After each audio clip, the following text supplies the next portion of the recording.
Hello, this is the Stories Beside channel. I release videos every day for you. Subscribe and click the bell. Who are you? Who are the saints? Gods you are. Out of sheer terror, the monk shouted, trying to reach the stranger through the agony and pain of her labor. Where did you get that card? Do you know these people? For the sake of all that is holy, O Brahma, the almighty monk, made his hands to the sky in a praying gesture. Don't let her die. I ask you now, please. But that night, the gods did not hear him. The labor was so hard that the stranger was almost in a half-forgetful state, almost in a trance most of the time. And the monk himself helped her reach such a state by giving her a tincture of leaves. This young pregnant stranger appeared in his dwelling like a snow avalanche. Descending from the top of the mountains, Mason found her early in the morning among the dense thickets. When he went to the spring, of course, the hermit immediately saw that the young woman was not from around here, and certainly not from the village. Besides, she was pregnant, and at a great age by a vow he had made to the almighty Brahma. Mason should have shunned all female companionship, but could he abandon this poor orphan? This helpless young dove, who does not even understand the local language, wherever she may have come from, driven by evil spirits, no doubt the ones who brought her to him in this unkind hour. Oh, woe is me, Mason continued to howl. I have broken all my holy vows today. The fact was that he suddenly recognized the people whose images were depicted on the picture card that had fallen out of the birthing woman's pocket. Vague shadows of the distant past confused his mind, which had to move away from worldly concerns. He shunned any reminder of days gone by, of sorrows and joys, of the people who had once been near and dear to him. In the meantime, the woman in labor was getting worse and worse, and something had to be done urgently to prevent her death. Vows are vows, but to destroy a living soul by connivance would incur the wrath of Shiva, and that would seem to be a violation of the vow of the silent hermit. Besides, this picture could not be that the long-buried past had found it in this remote part of the world, where the long, bony arm of a long-ago nightmare would never reach. The hermit got more tincture, added a carefully marked number of drops to the water, and gave the unhappy girl to drink. She calmed down a little on her hard bed, old and shabby. From the young leaves of the reeds, she stopped moaning and thrashing. That's when Mason decided to go down his hill and go down to the village, find a midwife, and bring her to this strange poor girl. Why the hell did you even bother dragging her down here? The young lad was indignant, sitting in a bamboo wicker chair on the terrace of the bungalow. What's the big deal? The other one fought him off. Lots of people come to give birth in Go. It's cool, the ocean is beautiful. Besides, the baby wouldn't have any negative experiences. Fucking hippie kept swearing at the first guy. Aren't all of yours left in the 70s of the last century? Do you hear what you're saying? I shouldn't have mocked his interlocutor. Well, now there will be no impression, no child. Do you have any idea where you lost her? He pointed his hand in the distance, the other at the shore, and he outlined once more, to be sure, an imaginary arc, which at a glance covered a good half of the Indian Ocean. My God, I've had the misfortune to get in touch with you. The first one groaned and crushed the smoking cigarette butt with his foot in a rage. Now go get her, and we don't need any more local police, with all your hippies and your rags and your gimmicks. He jumped up from his chair and, with quick steps, walked along the shore toward the distant lights of the restaurant. A couple of months before the scene described above, Kevin, the same one who was now furious, had removed himself from his insufferable interlocutor, was sitting quietly in his cozy little office, drinking coffee, leafing through the just-ordered signal copies of his advertising pamphlets, and, in general, happy with his life. When this hippie showed up at the wrong hour, Kevin groaned, remembering how it all went down. Can I see a young, strange-looking guy peeking into your office? Is it possible to buy an author's tour from you? Yes, of course, come in. Sit down, please. Kevin smiled a fake smile on duty and called the girl intern to bring them coffee. Customers interested in author tours are a priori a good customer. However, this one did not look particularly presentable. Long green dreadlocks, some shabby t-shirt with a pattern that looks like a broken mirror, and on his feet, some kind of pants or skirt. Kevin wasn't really familiar with hipsters at the time. And honestly, he thought now, let it stay that way. But he was genuinely excited that day. The timing wasn't right. It was a good time. The high tourist season had not yet begun, and the May holidays were already over. Meanwhile, he would like to eat and pay the bills every month, and the family expenses had to be catered for. In short, he then fell for this hipster like the last fool. "I am interested in a tour to Goa," he said, plunged into a chair. "Coffee? No, I don't drink coffee. No, I don't drink coffee. Thank you. How many people are you planning to come with? And when exactly?" Kevin asked. "Yeah, just the other day," the guy answered, lazily chewing something in his mouth. "There's about 15 of us, maybe 20. 15, 20. Kevin's mind went through a string of electric lights. That's a lot of dough, isn't it? However, concern for the reputation of his company prevailed, and he drummed his fingers on the smooth surface of the coffee table, reluctantly said to the client, "But I must warn you, at the end of May and June the weather in Goa is already deteriorating. It begins to rain and heavy waves."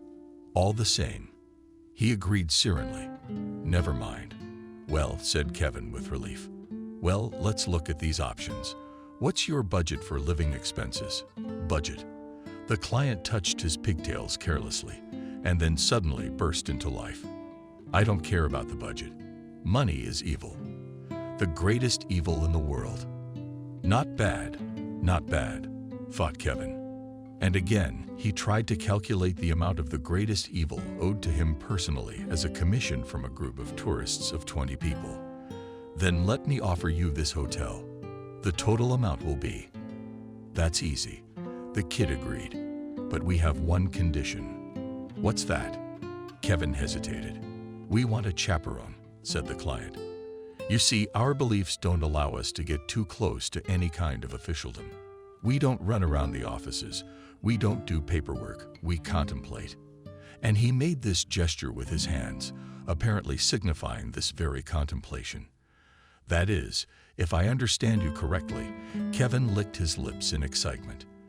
"You want our company to provide you with the full package of services, including the issuance of passports, visas, payment of necessary fees and charges, transfers, and full escort of a guide from place to place." Yes, short notice. One could say they were ideal clients. On reflection, Kevin decided to go with them as a guide in person. After all, if you want something done well, do it yourself. None of his few employees he could trust to such promising tourists. And the length of stay in Goa they requested was not weak, but until August. The prospect of a vacation at someone else's expense for 2 whole months in Goa, even if it wasn't in the best season, Kevin was very tempted.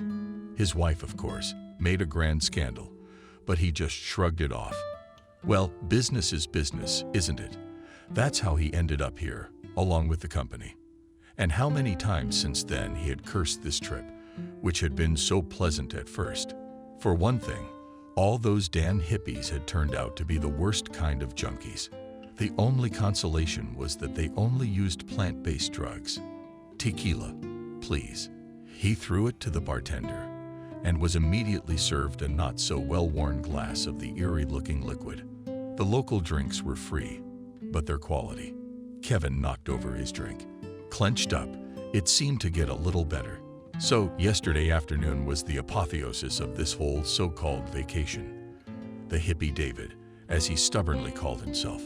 Almost a month and a half ago, Kevin had come to the office and dragged his pregnant girlfriend for a walk to a remote beach, which he assured everyone was as beautiful as a lotus flower on a quiet evening. By Kevin's calculations, this girl was about to give birth, and a cold, clammy sweat broke out over him at the mere thought of it. But it turned out to be an even bigger problem. It was a nightmare. David had managed to lose his damsel in distress on this fairy tale beach in a storm. and he came back this morning as if nothing had happened. Of course, he couldn't explain anything intelligible. And by the look of him, he didn't seem to regret his sudden loss so much. And now the entire police force of this little touristy place, Knocking Down, was looking for the unfortunate girl. The second 24 hours had passed, but so far there had been no success. And in the meantime, Adriana was lying in a strange and unfamiliar place on something hard and uncomfortable. And she could not understand where she was and why she was like this. Most of all, the place looked like a cave. Somewhere far away, she could hear the sound of rushing water, and the warm wind penetrating even here, she could feel its refreshing breath on her hot face. Suddenly, a sharp pain pierced her body, and Adriana turned on her side and wrapped her arms around her large belly. Now she remembered the beach, the hike in the mountains, the tropical downpour, the slippery trail. Then she fell, rolling down through all that thicket. But where was David? Why isn't he with her? Oh, it's so hard. The baby is about to be born. What if there was something wrong with him? A terrible thought pierced her, and it was worse than the pain. This way, dear. Here we go. And she heard the familiar Adriana voice. She could barely understand the words, except for the few she'd learned at the hotel. To her bedside came the same ornate old man in a loincloth who had found her. With him came an elderly woman in a simple yellow sari, with strong, attentive black eyes. Ah, poor thing. Help her, gods, she said when she saw Adriana. It won't make it to the village anymore.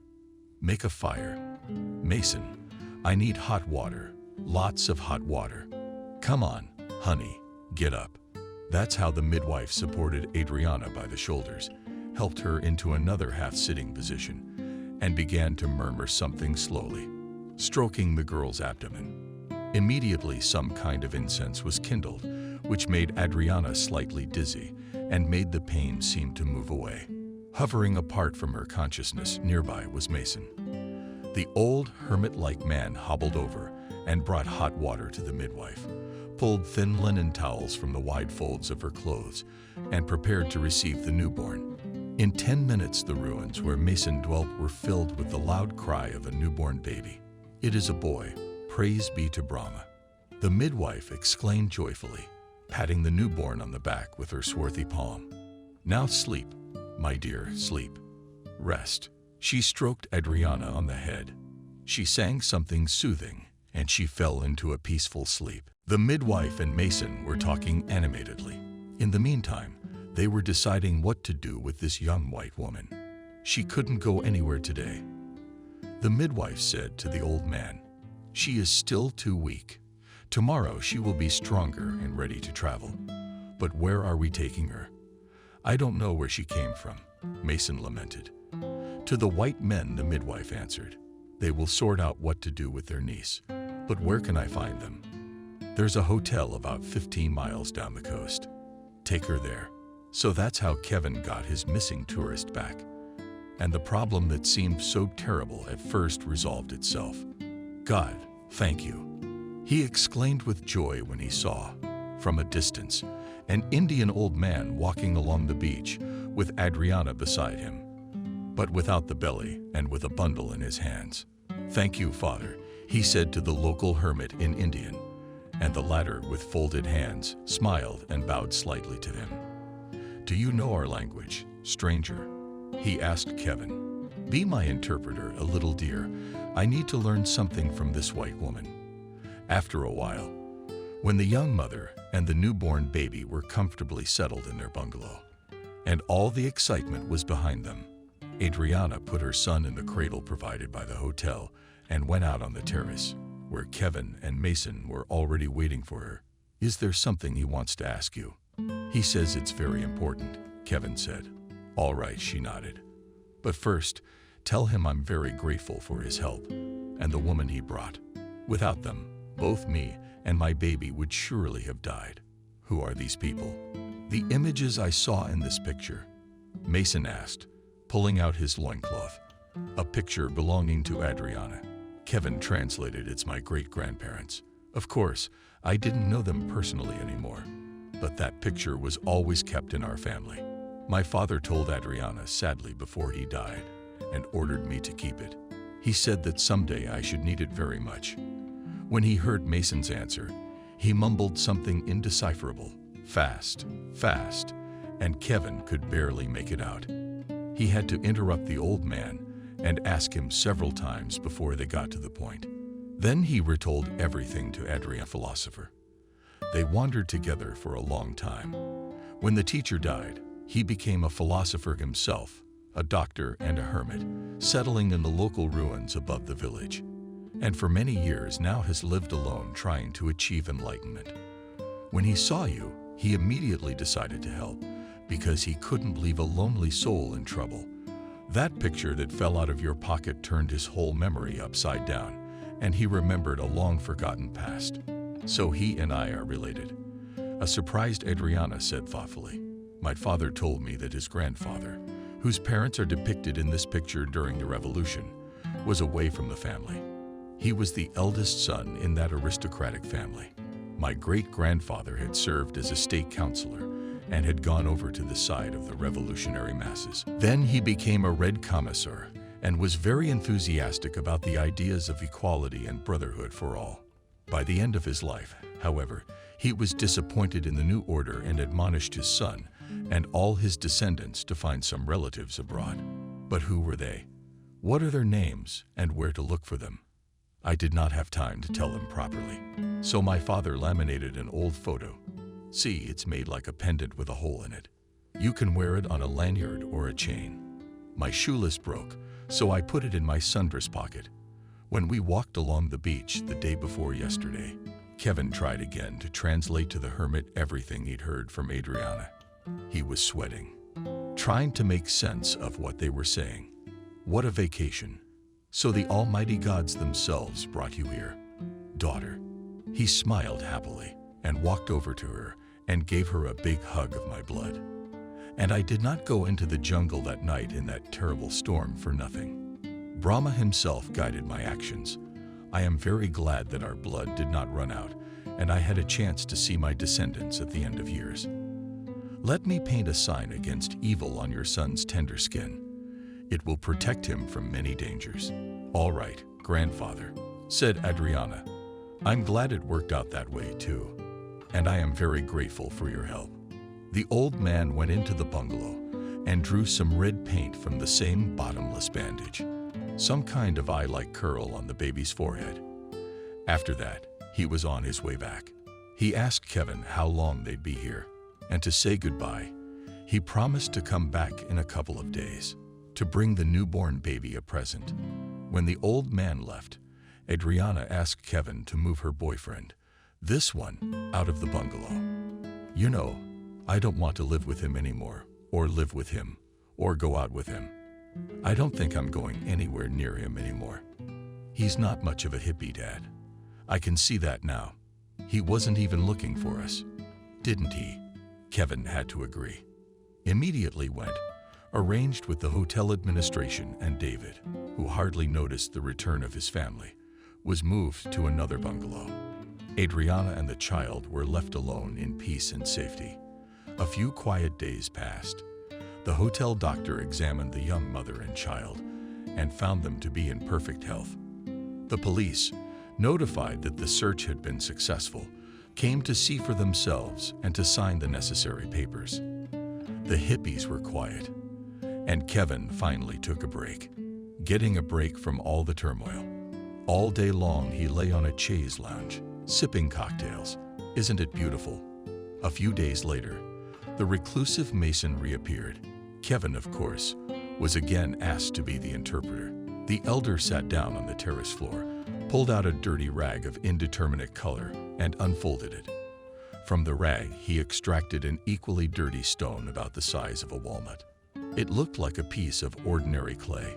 Take it, daughter, said Mason, handing this priceless gift to Adriana. In it is hidden the eye of Shiva, but only the truly sighted can see it to many. The eye of Shiva has brought sorrow and disappointment to so many, but in good hands it is capable of great joy and great change. Thank you. The girl replied politely, putting her hand to her forehead.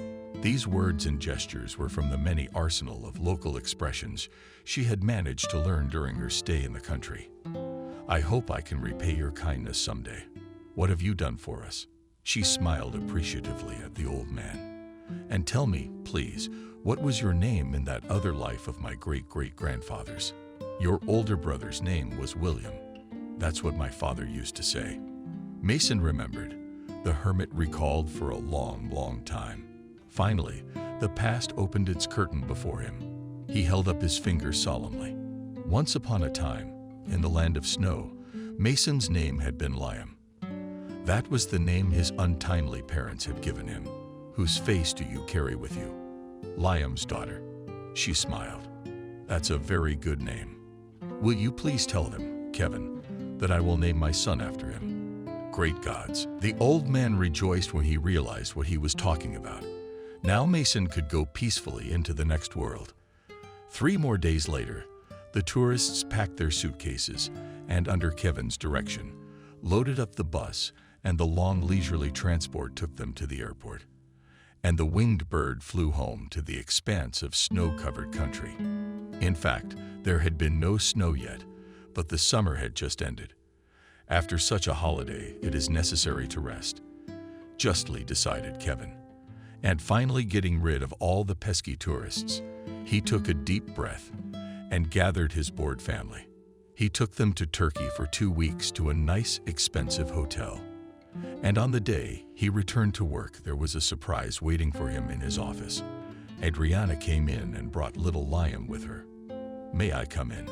She opened the door and wheeled the little stroller in. "Of course, please come in." Kevin, rising from his chair, hurried to help his client, seeing that it was his recent Indian disappearance, slightly taken aback.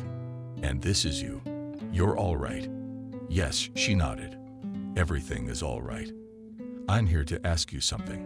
She hesitated, and Kevin tensed up, not expecting anything good on a matter, how should I say, not exactly of your profile. "Anyway, I'd better show you," she decided, and handed him a small cardboard box. When Kevin opened it, he saw something that made his legs buckle, and he collapsed into a nearby chair. "What is it?" he asked in amazement. "Adriana's present," Mason answered. "You remember he brought the stone the other day." Out of tourist habit, she called him by his first name again. "Well, yes," Kevin nodded. "Some dirty piece of clay." "That's what I thought," Adriana agreed. "I put it somewhere at home when I was unpacking, and suddenly I saw it fall out of the suitcase and split open. And inside was this. You don't know what kind of stone it could be." "No," Kevin admitted, still in mild shock. The thing is, he'd never seen such a stunning jewel before in his life. There was no doubt that it was a gem and not some glass bauble. There was no doubt about it. Even without being a professional, it was impossible not to see how its clear facets shimmered and shimmered inside. The mysterious light broke into 1,000 tiny rainbows. The color of the stone was strange, too. Something between blue and green. Most likely like a dark sea wave glittering and sparkling in the bright sunlight.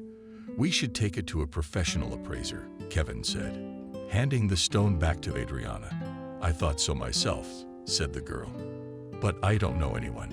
I don't have family, and I had hippie friends too. But I don't talk to them anymore. I'm done with them. I've lived in an orphanage for the last 5 years since my father died.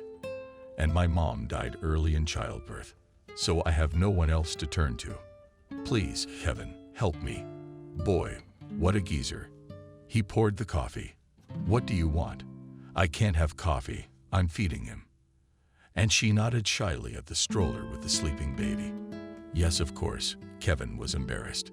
Then tea with chamomile tea, he read on the bag, would be fine. Yes, quite.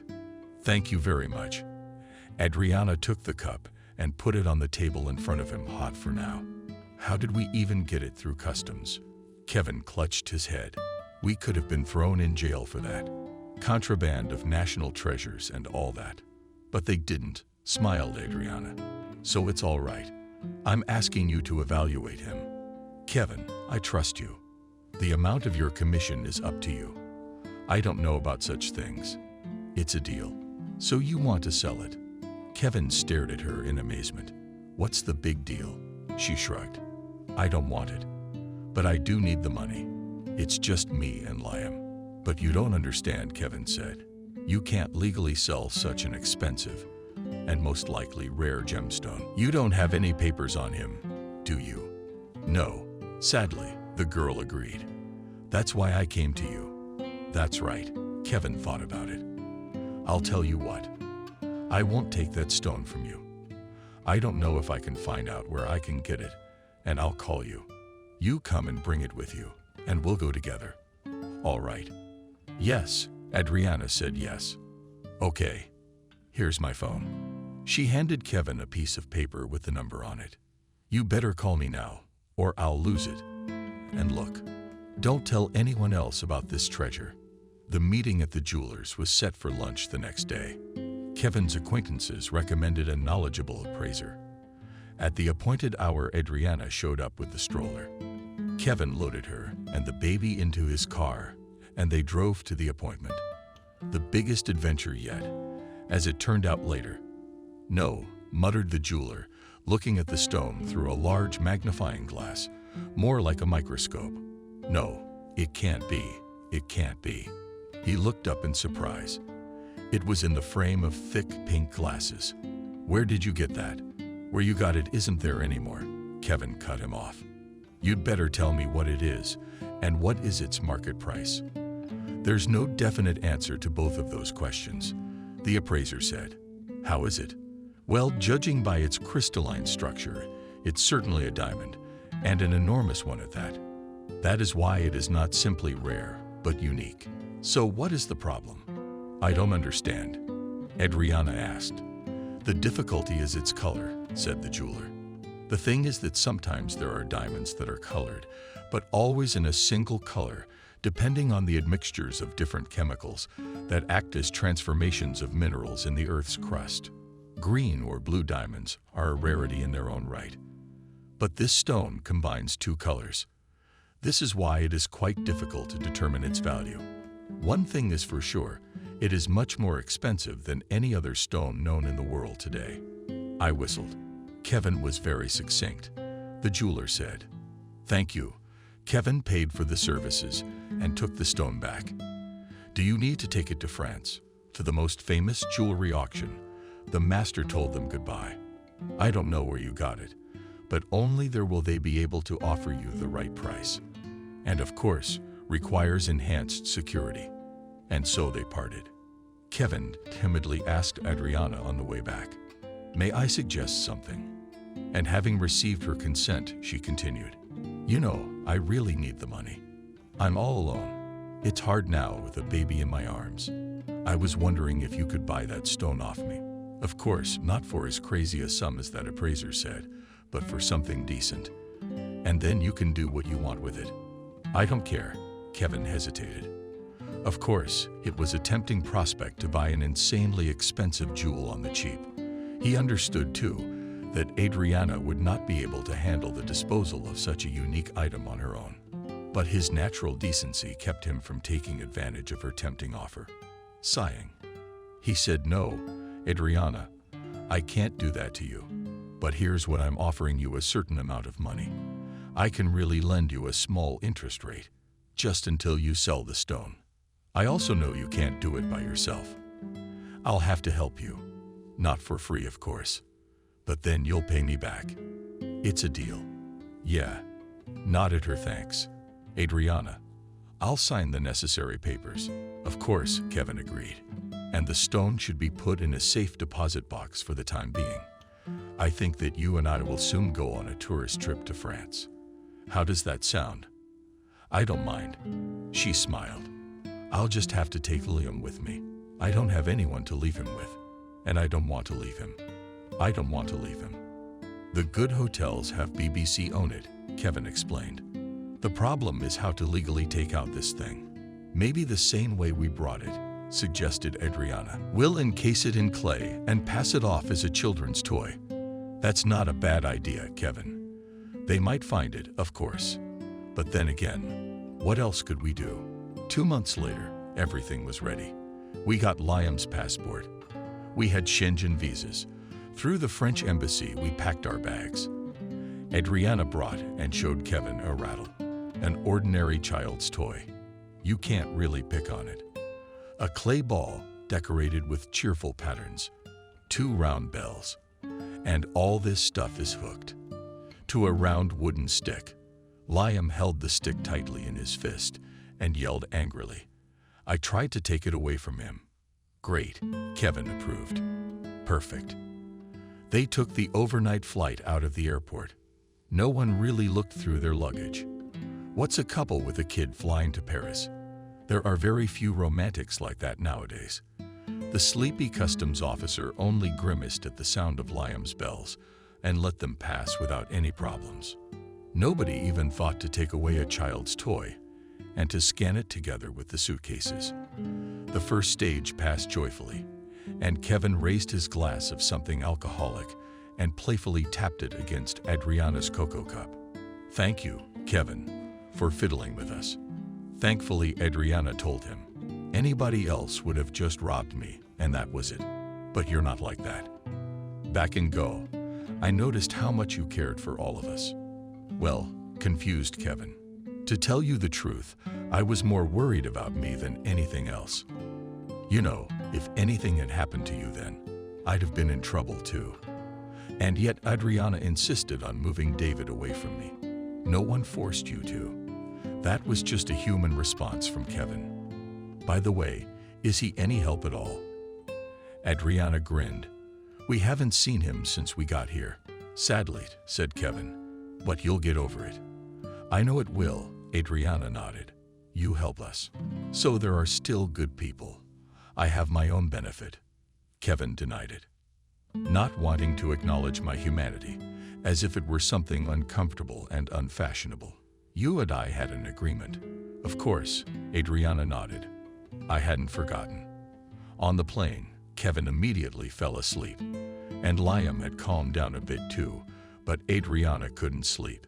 She kept thinking about the history of her family, which she knew so little about. Just a few lines, if written down while she was little. Her father, of course, had never told her any of that. Yes, and as a child she remembered nothing.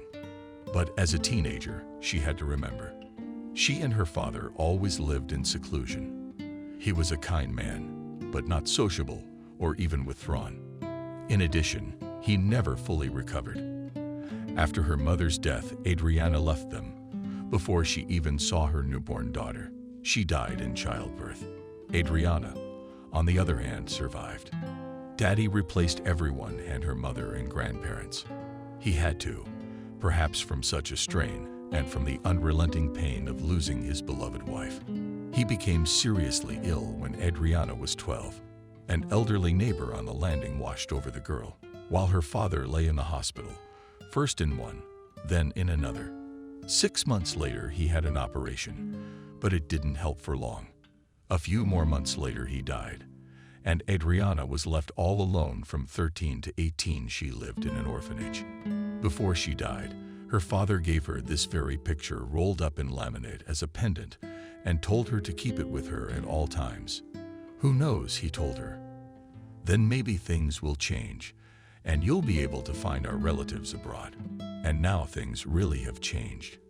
Adriana had the opportunity to fly not just anywhere, but to Paris. In addition, she had this beautiful rare diamond and the experience of meeting a living representative of her family, who in his story confirmed the words of his father, which, frankly, the girl did not particularly believe. You and I are from an ancient aristocratic family, said Daddy, coughing and coughing. I named you after my great-grandmother. There she is in this picture. Her name was Adriana, just like yours. It was said that she was the first beauty of the province and was a philanthropist. She founded the famous orphanage named after Street Adriana, where foundlings were brought up in the best noble traditions. I think you look a lot like her. And remember, there is another branch of our family. I think they live somewhere in Switzerland now. They are descendants of my great-grandfather's brother. Unlike him, My brother immediately understood the danger of the Bolshevik movement. He sold all his property and went abroad with his family. Remember, Adriana, what am I telling you? All this can be very useful to you in life. Never lose a picture of our ancestors. Promise me that you will not part with it. Yes, Papa. The weeping, frightened girl hung the picture of the locket around her neck. I promise. Almost 7 years had passed since then, but the conversation was still in Adriana's mind. It was only worth a little distraction from the hustle and bustle of daily life. Soon she fell asleep, and it seemed to Adriana that she only had time to lower her eyelids when they announced that the plane was preparing to land. Had it really been 4 hours already? She asked the stewardess. Not yet, but it will be soon. She smiled and fastened her seatbelts. Adriana watched with interest the approaching land and the bursts of night clouds, the barely colored bright morning sky bathed in the colors of the many electric lights. However, the plane flew past and began to descend, not in the city itself, but nearby a few kilometers away. Again, just like the time they had flown to Delhi Airport, there was a line at passport control, waiting for baggage claim. She was very lucky to have a man like Kevin along the way to help her. He knew how to navigate through all the confusion like a fish in water. The cab she had booked at the airport took them all the way to Paris. There was no more energy left to see the city in the morning, and Liam was a little cranky in his hotel room. Adriana was finally able to feed and change him in peace. She couldn't sleep anymore, so she left the hotel with the stroller, intending to walk around a bit. It was early morning. It lit up the boulevards and squares with its soft pink rays. Pesky pigeons were gathering in huge flocks, discussing their plans for the day. Peddlers and vendors scurried through the city, and in the distance could be seen. It was the famous Eiffel Tower. Everything I saw seemed like an unreal and magical dream. To think that she was in Paris. After walking a couple of laps around the hotel, it was scary to walk too far. Maybe she would get lost in a strange and big city, and Adriana returned to her room. Toward noon, Kevin woke up and took them to breakfast. A high chair was brought for the baby, and all three of them sat around the large panoramic window enjoying fresh croissants and the view of the busy boulevard. Now let's go shopping, Kevin announced, contentedly leaving his coffee cup behind. What kind of shopping? Adriana was surprised. The auction the day after tomorrow, her companion answered. Don't you think you'll go there? That's it. Why did Adriana blush? Not good enough for a tourist, said Kevin, categorically looking over her worn jeans and t-shirt, and for a respectable lady who wants to sell an expensive one. He looked around the restaurant carefully. Expensive stuff? Absolutely not. So let's go and get ourselves a proper outfit. It's an expense. Adriana protested. Don't worry, Kevin reassured her with a chuckle. The office was paying. So they made their way to some fancy store Adriana didn't know about. Lion was left with a babysitter in the boutique. As the locals called it, she was surrounded by helpful salesmen, chirping like sparrows in the spring, and immediately began to offer her all sorts of expensive clothes. A little black dress, said Kevin to them in English, and they approvingly twerked and dragged Adriana into the dressing room. Once changed, they let her look in the mirror from some distance. The chic Kevin appraised, but still need shoes, some kind of headscarf, glasses for sure, and a purse. He laid all this out again to the salesgirl. They smiled again. They invited them to go to the next room, and there they went wild. They dragged a whole bunch of shoes, handkerchiefs, and handbags. Adriana looked at Kevin helplessly, unable to cope with so much shopping on her own. In addition, she was afraid to even think how much all this splendor could cost. But her companion was not afraid. Nothing, it seemed. With a swift movement, he pointed to the right accessories, and they were instantly wrapped in beautiful branded bags. And this, please. And he pointed to an incredibly beautiful bracelet watch. Kevin spoke softly and protested to Adriana. Enough already. Don't be afraid, he laughed. This is for my wife. Otherwise, she'll bite my head off when we get back. Adriana suddenly felt so happy and light at this phrase of his that she smiled happily, stood at the nearest mannequin, and asked Kevin to take a picture of her. Easily he agreed, and with a few taps on his smartphone screen, he immediately sent her the finished pics. By the way, would you take a picture of your pendant too, just in case? He told her, you don't always wear it, do you? It's safer that way. Look, it never even occurred to me. Adriana was surprised. Thank you. I'll do that. And anyway, you know, you're a very good person. Oh, don't praise me. Pretending to be amazed, Kevin picked up his purchases and paid with his card at the checkout. After lunch, they went for a walk in Paris, but with a specific purpose. Here, too, they had to see an appraiser. It is true, not just any appraiser they could get their hands on. We need one accredited by this very auction house, a specialist explained to her along the way, Kevin. Otherwise, our jewelry can't be auctioned as a lot. Plus, we'll have to pay the entry fee. In short, there are enough challenges to the address they wanted. It took them about 40 minutes to get there on foot. All the time, Adriana was just turning her head and marveling. How beautiful it was all around. It's a pity she couldn't visit a museum or an exhibition, or just get close to the Eiffel Tower. But it was more important that we come here. Kevin told her when he saw a small sign that said something in incomprehensible letters on a tin plate hanging from two chains near the entrance. Adriana pulled open the door, which looked very old and beautiful, gently sounded the entrance bell, and down small steps descended into the basement room, where you could smell something pleasant and hear soft music. Please, come in, an employee in an expensive suit. He met them at the very entrance. Mr. Appraiser will see you now. Thank you, Kevin nodded. And he and Adriana sat down in comfortable, easy chairs. A minute or two later, the owner of the little establishment himself came in, smiling, polite, impeccably dressed, and smelling of some expensive cologne. I see Monsieur and Madame are here on business, he said, taking a seat in front of them on the other side of the oval low table. Certainly, Kevin answered him. We have a heirloom we wish to value at the next auction.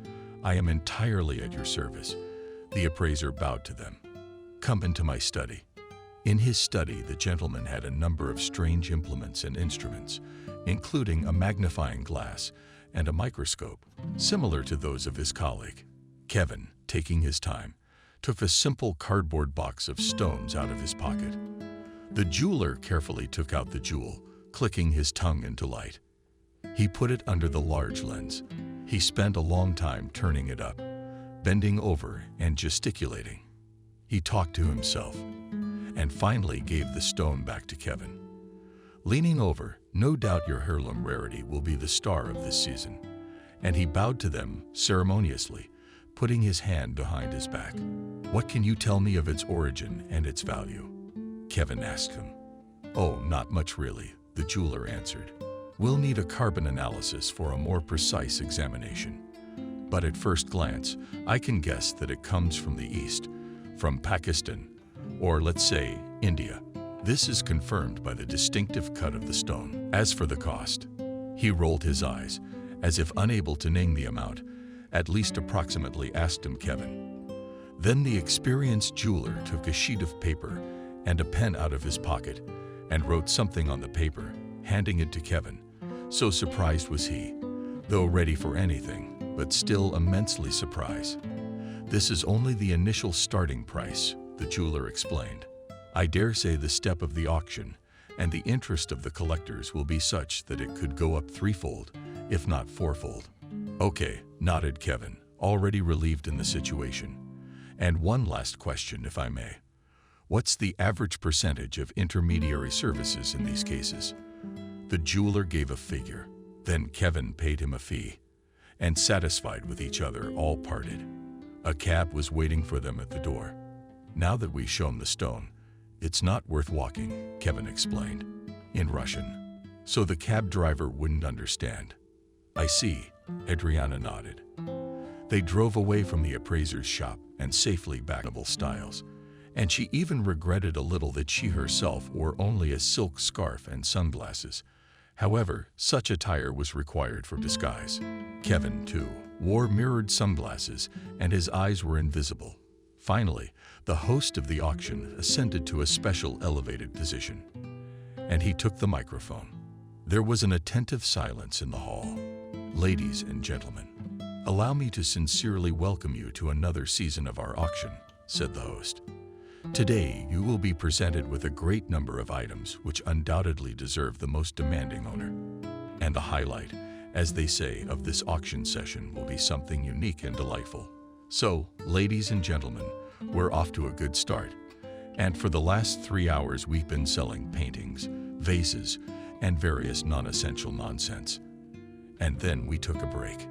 I'm so excited," Kevin complained to Adriana, sitting at a cozy little table across from his companion in the open gallery where everyone was invited for a buffet. "What if someone steals it?" "Don't worry," her boyfriend reassured her. "The principal has already been deported to my account. That means that the amount equal to the jeweler's estimate has been transferred to my personal account and frozen as a guarantee," explained Kevin Adriana. Seeing her utter incomprehension, the girl calmed down a bit. After the break, a few more statuettes and sundries were displayed. And then the presenter solemnly raised his hand, calling for the audience's attention. "Ladies and gentlemen, as I promised, I present to you the pearl of our program, a true rarity. A two-tone diamond, the rarest blue-green. The size of this gem exceeds all imagination, and it is already a cut stone. I assure you on the big screen behind the presenter an enlarged image of the Adriana stone appeared. All in attendance broke into gasps. The initial price, the host did not resign himself to making the room. The audience froze, waiting for the announcement of the amount. It was 1,000,000 euros. The audience gasped a second time. Adriana, as well as everyone around her, was simply amazed by the amount quoted. Kevin, who had already got used to the idea that he would soon become a very rich man. After all, the commission alone was already several 1 million euros. He sat perfectly still. "There are those who would like to buy this unique jewel," he circled the hall with his eyes, leading to Adriana's amazement. As many as 3 people raised their hands. Soon there was a real battle for the rare diamond, and the 3 bidders didn't even think of giving up their positions. Adriana had already stopped understanding, twisting her head back and forth. "So, ladies and gentlemen," the auctioneer solemnly raised his hand, "an amazing ancient diamond of rare cut and rare color, sold for 50 million euros to a buyer who wished to remain anonymous, whose interests are represented here by a lady." The name of the lady present at the auction was lost in the rapturous applause. Adriana looked the money. Liam Mason donated the stone for him. "Well, there's enough for everyone. Don't forget the taxes too," Kevin warned her.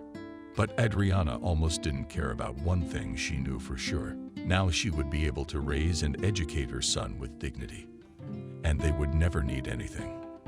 "Madam wishes to inspect the purchase before payment," the auctioneer asked the lady in the white suit. The lady nodded her head. "Please come with me," made an inviting gesture with the hand of the presenter. "As well as you, gentlemen." He turned to Kevin and Adriana. "We have some formalities to attend to in the conference room where they have come." The 2 lawyers hired by the auction house gave a long explanation to Kevin and Adriana and to the lady in white. How much would go for taxes, how much for duty, how much for auction commissions, and whatever other fees were required by the law of the land. Okay, Kevin replied. "We are aware of that. Let's get down to business." They took out copies of the contracts and various other papers. Everyone began to read and make corrections.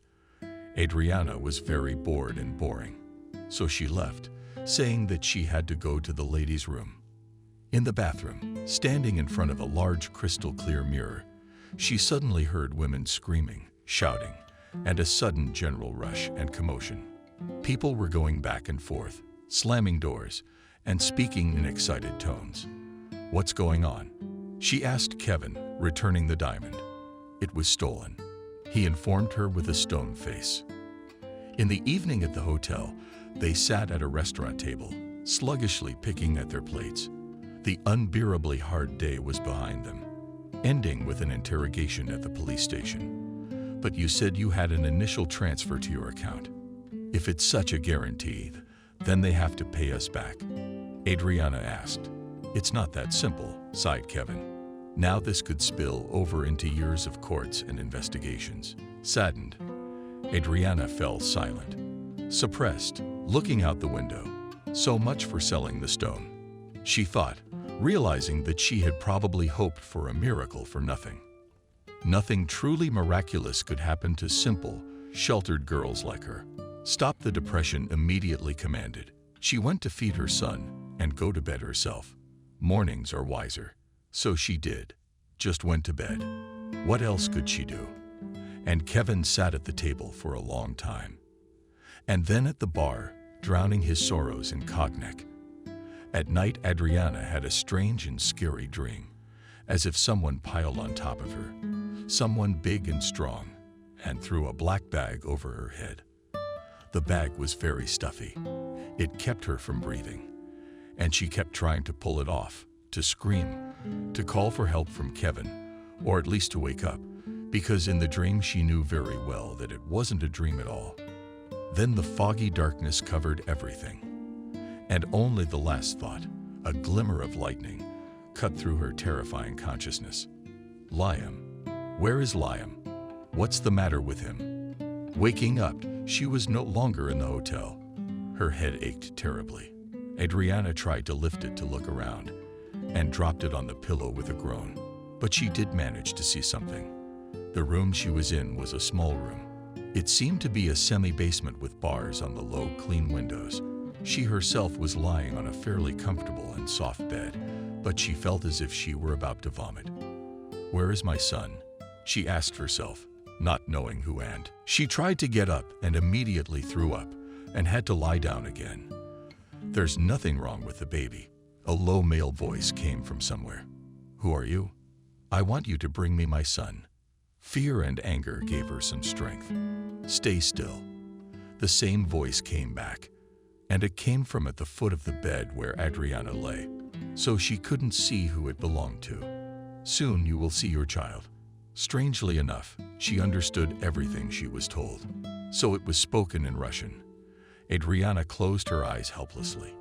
"How my head hurts and I want to sleep, but I can't fall asleep." "You can't. We must find out where Liam is." "You can't fall asleep." And against her will, she fell asleep again. In the next room, Kevin felt the same, also bedridden, weak and powerless. Two jailers sat beside them at the headboard of their beds. As Adriana correctly guessed, they watched their prisoner's every gesture intently, and no one hurt little Liam. He was fed, walked in the garden of the mansion where Kevin and Adriana were, and put to bed again. As children his age should have done, the adults more or less came to their senses the evening after the auction. Food was brought to them, which both did not even touch. They finally saw their guard of healthy guards in black uniforms sitting in their rooms day and night. No questions were answered by these silent guards, and preventing all Kevin and Adriana's attempts to find out where they were and why they had been forcibly removed from the hotel, they pointed to their lips and made a gesture that meant the same thing in all languages: silence. Both Adriana and Kevin were too weak to resist. Apparently, they had been injected with some kind of strong psychotropic drug to get them out of the hotel at night. So now they are here in these little rooms for some unknown reason and don't even know anything about each other's fate. However, Adriana brought her son in the evening. She was so happy. She hugged the baby, cried, kissed him, then fed him, and he was taken away from her again without explaining anything. On the second day or so in the afternoon, Adriana could not determine more precisely, for she had no watch, nor did she have a telephone, which had been taken by the scoundrels who had kept her here. A middle-aged man, unremarkable in a simple dark suit, came into her room. "Good afternoon, Adriana." He said hello. "How do you feel?" "And you still ask?" Adriana asked incredulously. And how do you think? You took me, brought me here, injected me with some trash. And now you keep me here for 24 hours without explaining anything, and don't let me see my child. I'm sorry, but I had nothing to do with this, the man said, sinking into a chair. I am only the executor of the will of my employers. Is that what you call it here? Adriana said bitterly. Then she realized that she understood her interlocutor again, without any interpreter, and she asked in amazement, Are you Russian? That's right. The man nodded. I am your fellow countryman. However, I have been living abroad for many years. Let me introduce myself, Stephen. I'm not going to lie. It's a pleasure. Adriana grinned bitterly. Let's continue, said her companion nonchalantly, and took out a thick brown folder from his briefcase. He opened it, shifted the papers, which were evidently in the file, and asked, So you are Adriana? Yes, Adriana answered. That's right. And did your husband come with you? No, he and I haven't lived together for more than a year, Adriana said, frowning. His name was a worldly hippie named David, whom she had foolishly married some time ago. But by what right are you asking me all these questions? Easy, easy, easy. You'll find out he is neither my husband nor my lover. He's just a friend. Okay, the man nodded. And with that, just a friend. The day before yesterday, you tried to auction off a stolen diamond of the rarest variety. Why a stolen diamond? Adriana resented it. It was given to me as a gift. What are you talking about? The man said calmly. Who gave it to you? An Indian monk in Goa, answered Adriana, already feeling how false and unnatural her words sound. Ah, so the Indian monk repeated the man's words. And did you know that this diamond once belonged to a very famous aristocratic family that was forced to emigrate from Russia during the October Revolution? No, said Adriana quietly. I don't know anything about that. Have you spent all your life in Russia? Her interlocutor asked her again. And I'm sure you know it very well. Adriana got angry in the end. Why this interrogation? Unfortunately, we don't know anything about you yet, said the man, suddenly raising his voice. We found out about you and your companion exactly 3 days ago, when you brought this diamond to the jeweler, which, by the way, my clients have been searching all over the world for many long years, and he must have been in a hurry to report everything. Adriana guessed it for you. Of course, the man nodded. After all, my clients are very interested in the return of the family relics and do not spare any money for this, and I strongly recommend you to tell the truth. Otherwise, you'll rot in a French prison or a Swiss prison for the rest of your life. As you wish at the location of my clients. Apparently, I can't avoid this fate now anyway, caustically remarked Adriana. I don't suppose you're going to let me go. The thieves have stolen my stone, and now you make up all sorts of false stories, just to pocket it. I suppose, you or your clients. I don't know which one of you is the customer who wishes to remain anonymous. You want to take my property. That's what. By the way, it's not so much a gift to me as it is to my little son. Of course, anyone can offend a pauper orphan from Russia. Adriana lowered her face into her hands and wept bitterly. The man, who had not anticipated such an onslaught and rage, now sat silently staring at her. When she had calmed down a little, he said, Goodbye to you for today, Adriana. I hope you'll change your mind before tomorrow and tell us everything. My clients need to know how you got this stone. If we see a willingness to cooperate on your part, it won't end so badly. I promise you that. Now, if you will excuse me, I must take my leave. He went out, and the silent guard, who had been in the room the whole time, carefully locked the door behind him. The Countess was drinking coffee in her little sitting room overlooking a small pond and fountains. She was accompanied by her chattering pal Cindy. Have you been to the last sale at Stars? Honey? No. Oh, you absolutely should have gone there. But there's a new collection coming out soon, and you and I will be sure to go. Excuse me, ladies. The butler entered the room and bowed courteously to your visitor. The master asked him to wait. I'll be with you shortly. I have to say goodbye to you. Dear Cindy, what's to be done? Oh, don't worry. I understand. I'll see you later, darling. And Cindy left the mansion. The Countess went to the mirror, slightly corrected her hair, and left the room. The further dialogue between her and the arriving visitor proceeded so quietly that the butler, however hard he tried, could not hear a single word. Let us go out into the garden, madam. It is not advisable to discuss such things where we may be heard well. They descended the steps through the large French window and began to talk, walking along the winding paths. What's the news? We have apprehended 2 crooks, madame. One of them is just a girl. Crime is rapidly getting younger. And the detective made a sorrowful face. And she had a baby with her. I hope you didn't hurt them. The Countess was worried. What's the matter, madam? We are civilized people. The Countess said well, approving the actions of her agent. And what did you manage to find out? Instead of words, I have brought you a video of my conversation with this young criminal, madame. If she and her friend do not soon come to their senses and tell us everything, we will be forced to hand them over to the French police. Oh my God, shrieked the Countess suddenly, looking at something on the detective's smartphone screen. How can it be? What is it that surprises you so much, madame? Asked the detective. I have to show this to my mother and father in great excitement, the Countess told him, without explaining anything more. Several agonizing days passed in complete isolation. Adriana was brought in on time to feed her son, but he was not allowed out of the room or to use the telephone. There was no television or newspapers. The silent guard could rather be called a piece of furniture than a living creature. She could only guess at Kevin's fate. She was beginning to lose track of the same days. When the man who had already come to her at the beginning of this terrible confinement returned. Pack your bags, he told her. You and I are leaving for Switzerland. That is like Switzerland. Adriana marveled. Are you going to send me to prison there? And Kevin? And my son? Too many questions for such a young lady. The detective grinned. I can't answer most of them for you, except that your child is undoubtedly leaving with you. We'll take the train, and no one will arrest you. At least as long as you behave sensibly. I'm not going anywhere. Without Kevin, Adriana stubbornly said. How will you go? The detective promised.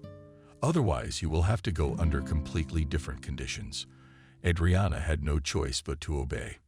In the evening, he and Liam, and with another silent man, no doubt a security guard, boarded the express train that took them to neighboring Switzerland, despite the difficult and dangerous situation in which she found herself. The trip delighted her. On both sides of the railroad stretched velvet hills. In the distance were blue ribbons of rivers, icy spots of lakes, and scattered everywhere were picturesque, as if toy villages, cleaned with tiled roofs, with even identical fences. And then the mountains began, the real Swiss Alps. All the way Adriana practically did not look away from the window. They did not drive for a long time. 3 hours, but they flew by for her like a few minutes. Even the detective unwittingly smiled at her childlike spontaneity and genuine admiration at the Swiss train station. They stepped out and into a luxury car that pulled up. Adriana didn't know the make of it. The chauffeur and the detective exchanged a few words like old acquaintances. From all this, Adriana concluded that she was not yet being taken to the police. The hunch was justified after half an hour of driving along the most beautiful road. They entered the cast iron bars and gates of a rich mansion. Adriana was led into an elegantly furnished room and offered some rest from the road. The silent guard, of course, went nowhere. And here she sighed, went into the bathroom of incredible beauty, decorated with marble and mirrors. She took a shower and changed her clothes. Fortunately, there was even an armchair in this room of incredible comfort. A couple of hours later, the same detective came for her and led her through the corridors and staircases deep into the mansion. Soon they came to a large hall, where there were a lot of bookcases, and on couches and armchairs near the fireplace, several strangers were seated. Good afternoon, gentlemen. The detective greeted everyone. As promised, I brought you her innate politeness. Took over, and Adriana said hello too, as best she could in Russian. Hello. For some reason, their arrival caused an extraordinary stir among these ladies and gentlemen, and one of them, the youngest one, came up to Adriana and smiled affectionately at her, saying quite unexpectedly, also in Russian, but with a noticeable accent, "Hello, my dear. Are you here among your own people? Do not be afraid." Adriana, just dumbfounded by this. She was prepared for anything and above all for trouble, but not for the warm welcome of Russian-speaking foreigners. Meanwhile, she was politely invited to sit down, and a servant brought her tea, coffee, and small beautiful cakes on a tray. One of those present stood up and addressed everyone with a whole speech, also in Russian. "My dears, today is a special day. We are welcoming a new member into our family. And this is all the more delightful because it took us all by surprise." And he walked up to her and leaned over and gave her his hand. Adriana, completely stunned by this turn, as if in a dream, held out her palm to him and stood up. The man led her to the center of the room and spoke, his voice trembling with joyful excitement. "Allow me to introduce to you, distinguished ladies and gentlemen, Madame Adriana." Everyone rose from their seats and clapped. It was as if Adriana were some kind of guest star. She, in turn, was in a real state of shock, looking around at the ladies and gentlemen with a perplexed look. It seemed to her that here she would be questioned again, accused. But she had not been prepared for what was happening now. But something in her gut instinct told her not to say anything yet. Let the gentleman finish his unexpected speech first. "Dear Adriana, you have no idea what an honor it is to have you in our family." He leaned over and kissed Adriana's hand, and then escorted her to a seat where she sat down again. "So, ladies and gentlemen," the aristocrat continued, "I will now give you the whole story of our Adriana's acquisition from the beginning. As you know, in the year of the October Revolt, my great-grandfather, always a man of great vision, went to Switzerland with his family, for which we, his descendants, will always be immensely grateful to him. He began to sell his assets a few years before these unfortunate events in his native Russia, and by the 17th year of the last 100 years, had already become quite firmly established here. However, one circumstance did not give him peace. A very valuable and rare family jewel, which his great-grandfather had brought from the East on an archaeological expedition, remained in Russia. This was a stone of rare beauty and cut, probably once owned by the ancient Indian Maharajas in the haste and bustle of departure. The box that held this rare two-tone diamond was not properly checked. But when the box was opened here in Switzerland, it was found to be empty. For many years, it was a mystery which tormented and occupied the inquiring minds of our descendants. We hired the best detectives, the most expensive and successful agents, but none of them could find even a trace of the family jewel. It was asking itself. The conclusion is that the stone remained in Russia and that its trail was lost behind the Iron Curtain in the expanses of our once homeland that are now beyond our reach. Here, the narrator lowered his head sadly and sighed sorrowfully. When the Soviet system collapsed, our agents repeatedly visited the new Russia and also searched as best they could. But this, too, did not yield the desired results. We could only assume that our family heirloom was hopelessly lost in the fierce flames of the revolution. But we never stopped financing the leading jewelers and appraisers and nourished a faint hope that the stone would one day reappear. As they say, it's too rare and noticeable to pass unnoticed when relative, the great-great-granddaughter of the prince and cousin of our ancestor in the direct line. Here are all the archive documents he managed to get, and the man put a weighty leather folder on the table. If you want, you may look through it. Besides, she has a 7-month-old son, he added, so joyfully, as if it were the happiest event, comparable to the acquisition of the family diamond. Those present digested what they had heard. They began to talk among themselves in French. Some came to the table and studied the contents of the leather folder. And one very old lady, leaning on a cane, came close to Adriana, and took a long, hard look at her face. The poor girl blushed red with embarrassment. She looked just like Adriana. At last she spoke in Russian, in a low, senile voice. "Come, my dear," she said to Adriana, and took her hand. "I have something to show you."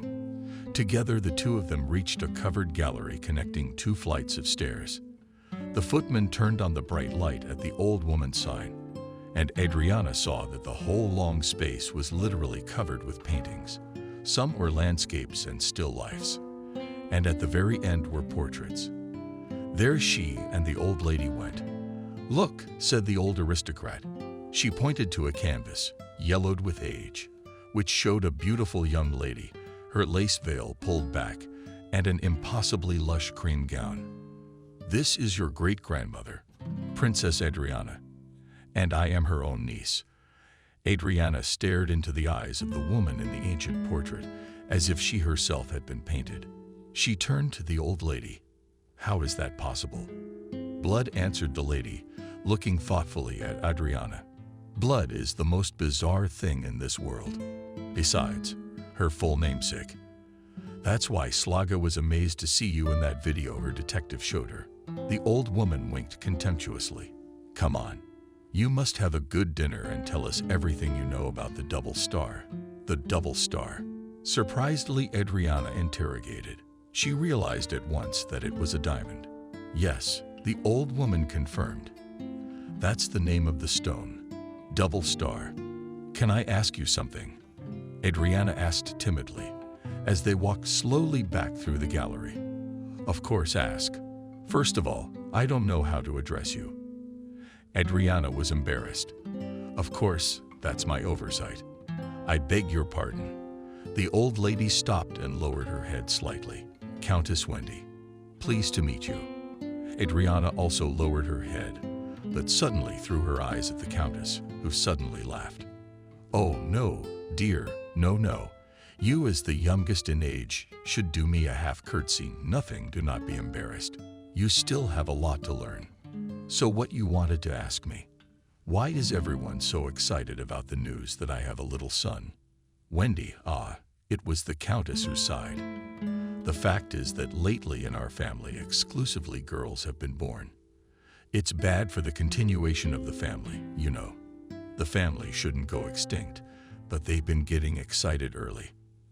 And I guess, missing the fact that you're married, and the baby carries the father's last name." "I see." Adriana looked at the Countess. "I am indeed, while I am married. Technically, we haven't lived with my husband for over a year now, and I'm going to divorce him soon. It was a rash marriage, and there was no one to tell me how or what. I was brought up in an orphanage for the last 5 years after my father died." "Oh," dear old Countess looked sympathetically at Adriana and squeezed her hand lightly. "Of course, now you have all of us your real family." At dinner, Adriana told her new relatives everything she had learned from Mason. Unfortunately, she couldn't say anything about how he got his own double star. Once again, the news caused a storm of excitement, questions, reminiscences, and speculation. "My God, so Liam is alive. How on earth is he living there in India? All alone? We must mount an expedition to fetch him and bring him home. How in heaven's name did he end up with a double star?" And things like that. Adriana ate a little, drank a little red wine, and looked at her little found family with interest. They all had direct descendants on their father's side who were just like Adriana. Light gray eyes, well-defined eyebrows, straight noses. The men had slightly thin, pouty lips, a facial feature she never liked in herself. The wives and husbands of princes and princesses had different looks. It was doubly strange that, despite this, all the descendants of the ancient family were so alike. Soon Adriana brought little Liam, and this again caused a storm of delight and praise. Especially everyone was pleased with the news of the impending Adriana divorce and the return of the infant to the original family name. The old countess immediately announced that he would be given the title of prince, which would remain with the boy, even if his mother remarried. Her new hypothetical husband would not be allowed to adopt the little prince, and give him his surname and title. From all this heraldic fuss, Adriana was almost dizzy, and she timidly asked permission to leave. "Of course, my dear, you may go to rest," she graciously permitted. To her, the old countess, who was apparently in charge here. "See you tomorrow," and also wrinkled Adriana. "Can't you remove the guard from my room? Let him at least stand outside the door. It's completely inconvenient to have an unauthorized man right in the room. And have Liam brought to me. He's used to sleeping in the same room with me. The guard, of course, will leave your chambers." The countess nodded her head. "But the baby must sleep in the nursery. It is an obligatory rule. You can go and say goodnight to him. Make sure he's all right. You don't have to worry. He'll be supervised around the clock by an experienced nanny." Adriana sighed and resigned, realizing that now she would have to obey the strict rules of nobleman's etiquette. Breakfast, too, was served according to all the rules on a wide pedestal beside the fireplace, with large silver dishes with round lids. Later, Adriana learned that they were called butlers, and footmen served one dish or another. A variety of hors d'oeuvres and drinks were also present for everyone who came down to the table, even too many for breakfast. To Adriana's mind, the topics of conversation at the table remained yesterday's. It is not every day that such epochal events take place. Virtually everyone present yesterday was present today as well, and Adriana guessed that not everyone lived in this mansion all the time. Apparently, the entire extended family and their relatives have moved here for such an epochal event. "How is the search going?" a young woman named Slaga asked, the same one who encouraged Adriana before everyone else yesterday. "So far, no progress." The man in the house suit gloomily answered her, apparently for breakfast. She was allowed to go down like that. "Honey," she said, "you and I must go to town. You need to make a closet." But embarrassed Adriana, "I have no money at all." "Honey." Slaga smiled. "Of course I do. Are you a princess now?" "Well, almost. Soon you will be officially. That means you'll have money in your personal account for our new foundation. Isn't that right, Daddy?" She turned to the man in the suit. Apparently, he was the owner of the mansion. After all, everyone else had gone downstairs in their visiting clothes. No doubt. He confirmed his daughter's words.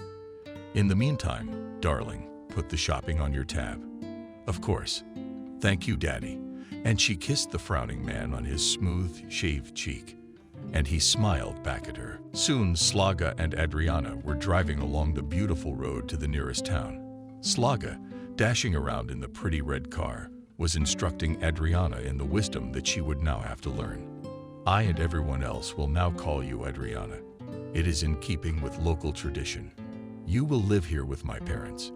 If you get married again, will you go to your husband's house? If not, this house is always at your service, and your son can count on the same until he comes of age. Then he'll buy his own house with the money from the Foundation Trust. Later on, Dad will arrange for you to meet with our lawyers. They'll explain all the financial stuff, how much to deposit in the account, how much you can spend on annual expenses, and so on. Trust me, it's not interesting at all. Better tell me, what did you do there in Russia? What kind of education did you have?" Hearing from Adriana that she didn't have time to get any education other than high school, Slaga raised an eyebrow in surprise, but then she controlled herself and, to smooth out her tactlessness, said nothing. "Here you can get any education. For example, in the field of art. Or what are your interests?" Adriana confessed that she had always been interested in finances that did not interest her. True, now she did not hide her surprise. It is unusual for a young woman. "Will you have to talk to Papa about it?" At this point, their conversation was interrupted because they drove into town and there was so much to see, touch, feel, and try on. On the way back, Slaga's open car looked more like a gypsy wagon. So many packages, boxes, and parcels were loaded on the back seat. After dinner, Adriana asked Benjamin's colorful father, who more often than not was called by everyone at home here, just Benjamin for a little audience. "Hear you, Adriana," he said, sinking into a deep leather chair with a cigar in his hand. I wanted to know, Benjamin, what is the matter with my companion? He hasn't done anything wrong to Kevin, has he? Is he still being held prisoner? No, what are you saying? He was released the same day you came here. But for now, he's under our surveillance, just in case. I can have my things back. Including my phone, Adriana asked. Of course. And I'm surprised they haven't given them back to you yet. Butler. He rang the bronze bell. Yes, monsieur. The butler appeared at the door. Can you find out where Mrs. Adriana's things are? They should have been brought the same day she arrived. All Madame Adriana's things are in her room, unperturbed, and as it seemed, Adriana. The butler in the large cardboard box in the closet recalled somewhat contemptuously. All right, you may go. And Benjamin made a gesture allowing the nobleman to depart. I can invite Kevin here, Adriana inquired, or go and see him in Paris myself. I need to talk to him. Besides, I owe him a favor. We were going to sell the Double Star, and I signed his commission papers with him. Oh, don't worry. About that crook, dear, said Monsieur Benjamin. Our people will see to it that he leaves the country in time. Oh, no, objected Adriana. You don't understand. No, he is not a crook. He is a friend. Without him, I would never have got here. And you would never have known the whereabouts of the Double Star.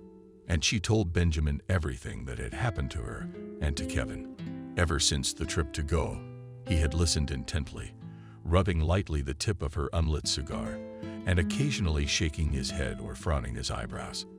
Having finished, Adriana looked hopefully at Benjamin, whether he understood everything she wanted to convey to him.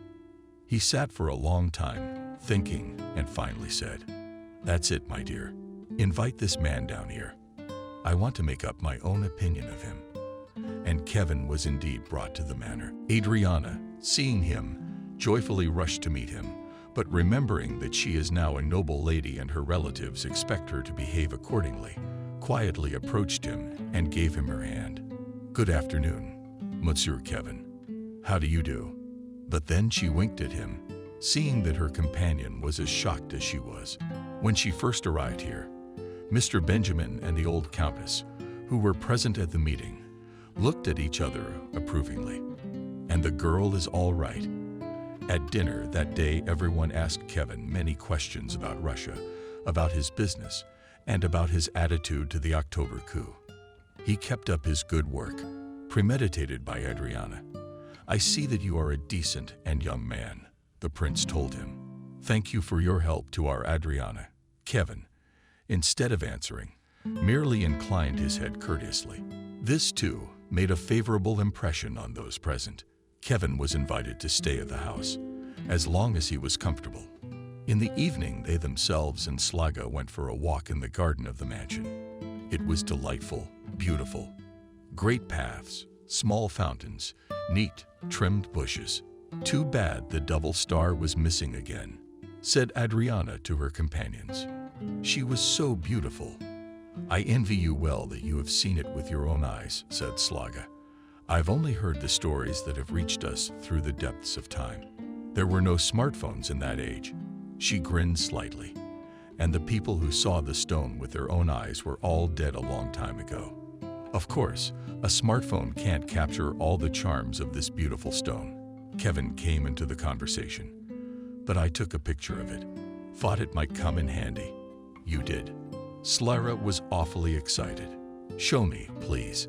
Kevin showed the girls the pictures of the Double Star, which he really thought of taking. Unlike Adriana, completely delighted, Slaga ran off to show the pictures to her parents and other relatives. Kevin and Adriana were finally alone. How should I call you now? Kevin asked snidely. Illustrious Princess Adriana. Please drop it. Adriana asked him. It's hard enough for me as it is. Tell me better. What are you going to do now? I'm going home. What else is there to do?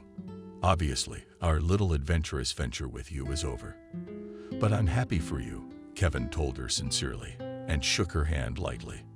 Really, thank you. I've been wondering. Who stole the Double Star? Who else but you and me could have known about it? Yes, half of Paris knew in those 3 days that it showed up at the jeweler's and then at the auction, Kevin said. So don't blame yourself. It certainly had nothing to do with it. It's too bad anyway. So I let you down, Adriana said sadly. Kevin was desperate to convince her that he wasn't suffering that much, only pretended to raise his hands up in indignation. I told you this foundation of yours reimbursed me for all my expenses and paid me compensation for the unauthorized restraint, so I don't have a complaint. Not a bad trip at someone else's expense. That's all he grinned at, and they went into the house. Something rustled in the bushes behind them, and a shadow crawled past the brightly lit windows. But apparently the adventure didn't end there, because the next day literally struck everyone in the house to the heart. At breakfast, Kevin casually spreading himself a sandwich. A pâté of foie gras turned to the master of the manor, as if casually remembering something important. Monsieur Benjamin just wanted to show you something and ask your authoritative opinion about it. Yes, of course. I'm at your service, Monsieur Kevin. Will you look at it, please, and tell me what you think of it? Kevin handed the prince a small object wrapped in several layers of wrapping paper. The latter unwrapped the object and suddenly cried out in astonishment. What? What is it? How is it? And he stared at Kevin in deep amazement and delight, forgetting all the rules of decorum and literally opening my mouth. But this is a double star. At the noise and shouts came up, and the rest of the household and rapturous exclamation and admiration was no end. But soon the prince mastered himself and began to ask Kevin pertinent questions. Kevin, nonchalantly seated in his chair, said, all this time you were looking for the thief, and he was right under your nose. What do you mean? The prince was astonished. Last night, I made one little jaunt into your butler's room. While he was engaged in his evening rest, and in one of his drawers of his dresser I discovered this. And Kevin pointed to the sparkling stone. As soon as I was in your house, I immediately noticed his manner of eavesdropping at the door. And yesterday in the park, he literally gave Adriana and Slaga and me no passage, thinking he was hiding quite well. Where is this rascal? Shouted the prince. He must not escape justice. Don't worry, smirked Kevin. I have fixed his intentions securely. The butler was found in his room, fastened to a chair and gagged. The police were summoned, and after questioning witnesses, immediately took the worthless criminal butler, let in a stranger, Adriana of Slavic appearance, with the characteristic features of her kind. Only his long, but now neatly cut hair and running eyes betrayed an old Adriana acquaintance. Mason exclaimed, forgetting all propriety, and she rushed happily toward him. Greetings, my daughter, said her former Indian hermit in Russian, but with a strong foreign accent. So we had a chance to see Mason again. An interpreter came because it was hard for him to speak much Russian. He had almost forgotten his native language, and had almost forgotten himself. It was only a meeting with Adriana, and a chance encounter with an old photograph that stirred old memories in his soul. Some time later, the family learned this. Just before the uprising, little Liam and his parents had visited his uncle. He urged his brother to sell everything immediately and go with them to Switzerland. But his brother hesitated, unable to accept that the events that had already begun were irreversible. Liam got bored with adults, and he slipped away from the nurse, ran off to wander around the palace, which had already been sold to a new owner. Everywhere there were packed boxes, scrolls, and trunks. And in one of them Liam saw a beautiful box. Inside it was a beautiful green stone, which attracted the boy's attention and fascinated him with the shimmer of its facets. Without thinking twice, Liam put the stone in his pocket and closed and put it back in the box. So the double star, together with the little prince, made a great voyage around the world, from Russia to different continents and countries, until it ended up in India.